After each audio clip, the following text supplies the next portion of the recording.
Hey there, beautiful people. It's Dina, bringing another daily dose. Sometimes on this road to transformation, you can forget where you've come from. And I've shared a lot about that sometimes as I'm trying to go back and explain what I've gone through to be where I'm at today, sometimes I do forget how deeply in pain I was. And so there are times that God will allow you to remember that. He might even bring a situation back up into your path again. Something that you thought, hey, I was over this. What is going on? Why am I still dealing with this? Sometimes it's because there's still stuff that's at the root that needs to be healed. And so maybe for a while he'll set it aside because he's working on something else inside of you. Maybe it's because of our own disobedience or whatever. There's always those things. But sometimes he brings it back to remind you as a remembrance of how far you've come. And I'm not saying that he's doing this to cause pain, because we live in a world that is dysfunctional. We live in a world where people are just broken and hurting. And so there are people in our lives that will hurt us and say things that are hurtful to us. So it's not that God is causing the pain by any means, but sometimes he'll allow it, not only to show you how far you've come, but to show you who you are. So I had one of those experiences last night, and I was having a conversation with my son, and he was just trying to tell me what the situation that he was going through, how it occurred to him from his perspective in his brain. And the mom in me wanted to quickly give him the answer. I wanted to tell him not to think that way or say that way, because that's going to contribute to the problem. And that might have been the right advice. But what I didn't do is I didn't see him. I didn't remember that there was a time that I would have not have been able to receive what I was saying to me. There was a time that I felt so broken and so lost that it didn't matter whether you were trying to give me the tools or trying to give me the things that would have made me feel better or made the situation better. And many times, if you're pointing out what the person has to do and they're feeling betrayed by somebody else, it's even going to be harder for them to see that.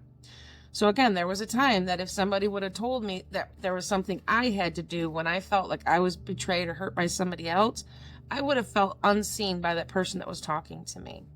And so many times, especially in the world of faith-based ministries and Christianity and all of that, which I'm a part of, I have no issues with that. Sometimes it's the timing with which we say that.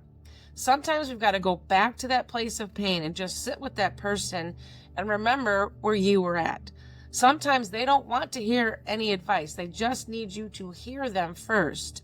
So many times we're quick to give the answer because we see them walking towards a cliff, or we know the answer because we've used it. There's things that I've done that I now am able to use as tools to get myself out of that place of depression. But there was a long time that I was using nothing to help me get out of that, and I did not feel seen, and I did not feel heard. And you have to come to that place first to connect with somebody so they can trust you enough to be able to do that. And again, as a mom, that's really hard to do because you don't want to see your kids hurting. I would say that's one of the hardest pains, to watch your kids suffer through something. But God sees us, and God is the one that is right there with us. And here's the thing, our children are God's first. I just did some videos about that. Our children are God's children first. He entrusted us to raise them. He entrusted us to pour his word into them, raise them up in the ways of the Lord. But they're going to walk on their own journey, just like I've walked on my own journey. And I have a praying mom, and she used to pray for me and still does pray for me and has cried out to God for me. I was a very rebellious teenager, and I got myself into a lot of trouble.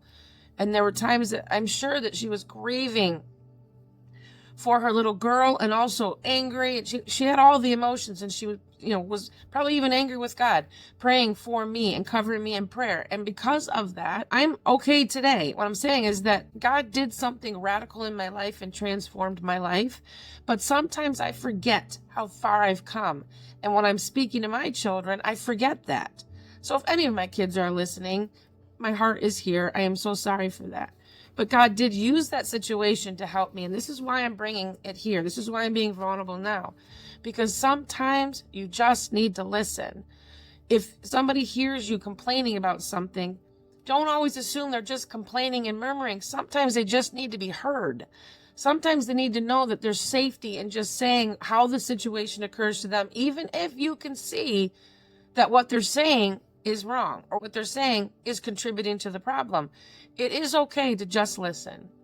I think that Jesus just listened sometimes. I don't think that he always just came right out of the gate with, here's what you need to do. Here's the list of to-dos that you need to do to fix this situation. I think he just sat with them. And I think he just loved them. And I think he just ministered to them that way first. I think that's what it means to feed my sheep. When he said, feed my sheep, he does mean feed them spiritually and teach his word, but not from a place of correction. It must come from a place of love.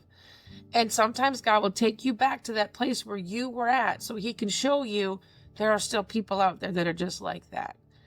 And it's not to bring you back there so you can go back to the depression or the pain and stay there. It's to show you, it's a picture. It's to show you this is where you were at and this is how I brought you out of it. And I didn't tell you what to do when you were in that dark place. I just sat with you.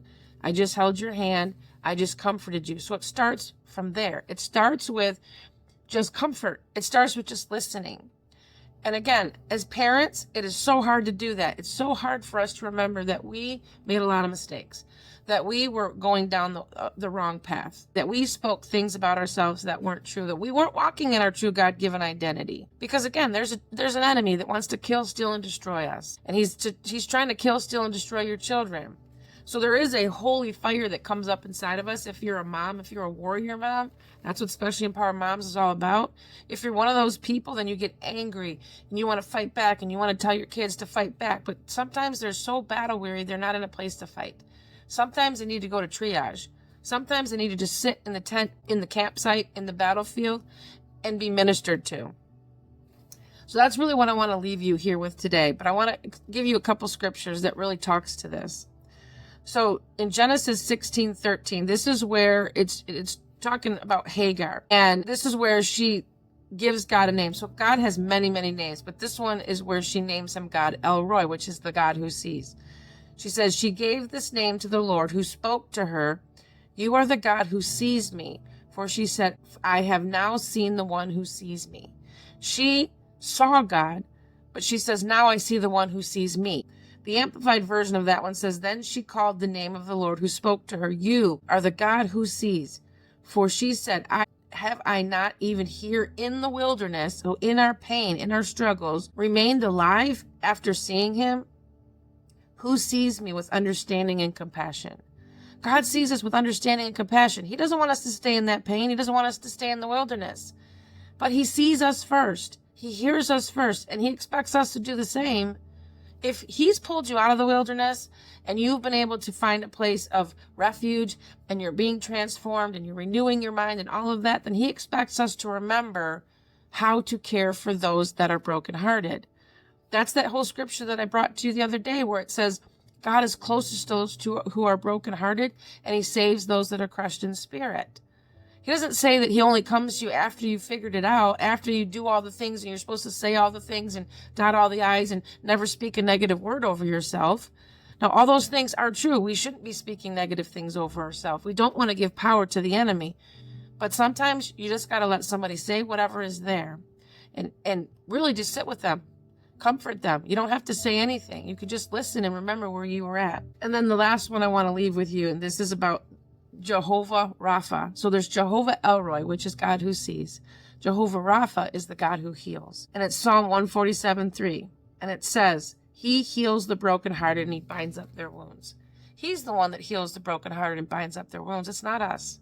He might use us to speak to somebody. He might even anoint us as a healer, whatever that is. But it is God, the one that heals them. It's God that's going to be the one that heals your children. It's God that's going to be the one that heals your marriage. It's God that is the one that's going to heal your infirmities in your body. It's God that is going to be the one that heals your finances, that heals your mind, that heals all the broken places in our life. It's God. All we need to do is sit at his feet. We need to surrender.